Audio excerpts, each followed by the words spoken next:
अमेरिकी शेयर बाजार में भारी गिरावट, डोनाल्ड ट्रंप के टैरिफ प्लान से मंदी का डर बढ़ा। एक घटनाक्रम की पृष्ठभूमि।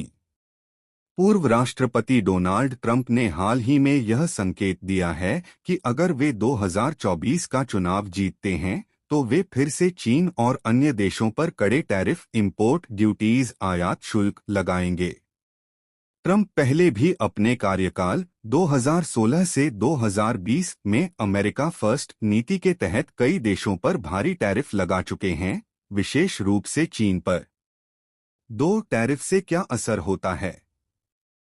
टैरिफ का सीधा असर होता है विदेशी सामान महंगे हो जाते हैं, जिससे आम उपभोक्ता को ज्यादा कीमत चुकानी पड़ती है। इससे महंगाई, इन्फ्लेशन बढ़ती है।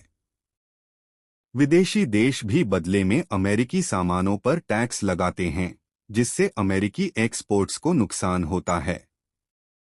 इससे वैश्विक व्यापार धीमा पड़ सकता है। 3. स्टॉक मार्केट में गिरावट क्यों आई?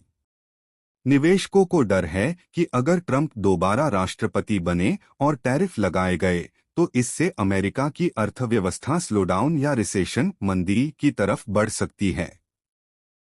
डो जोन्स, SP 500 और नस्दाक जैसे प्रमुख स्टॉक इंडेक्स में 1.5% से लेकर 2.3% तक की गिरावट दर्ज की गई। टेक्नोलॉजी कंपनियां, मैन्युफैक्चरिंग सेक्टर और इंटरनेशनल ट्रेड से जुड़ी कंपनियां सबसे ज्यादा प्रभावित हुईं। 4. कौन कौन से सेक्टर प्रभावित हुए? टेक सेक्टर जैसे एप्पल, माइक्रोसॉफ्ट, टेस्ला, इन कंपनियों को चीन से जुड़े व्यापार में नुकसान हो सकता है। इंडस्ट्रियल कंपनियां, कैटरपिलर, बोइंग जैसी कंपनियां जो इंटरनेशनल डील्स पर निर्भर हैं। कंज्यूमर गुड्स, वॉलमार्ट, टारगेट जैसी कंपनियां जो चीन से सस्ते प्रोडक्ट्स मंगवाती हैं। 5. निवेशकों का रुख। निवेशकों ने रिस्की एसेट्स यानी शेयर बेचने शुरू किए और सेफ हेवन एसेट्स जैसे सोना, गोल्ड, बॉन्ड्स और डॉलर की ओर रुख किया। बॉन्ड यील्ड गिरा, जो बताता है कि निवेशक सुरक्षित आय के साधनों की तलाश कर रहे हैं। 6. मंदी की चिंता क्यों बढ़ी? अगर अमेरिका और चीन के बीच ट्रेड वॉर दोबारा शुरू होता है तो इससे सप्लाई चेन, कीमतें और ग्रोथ तीनों पर असर पड़ेगा।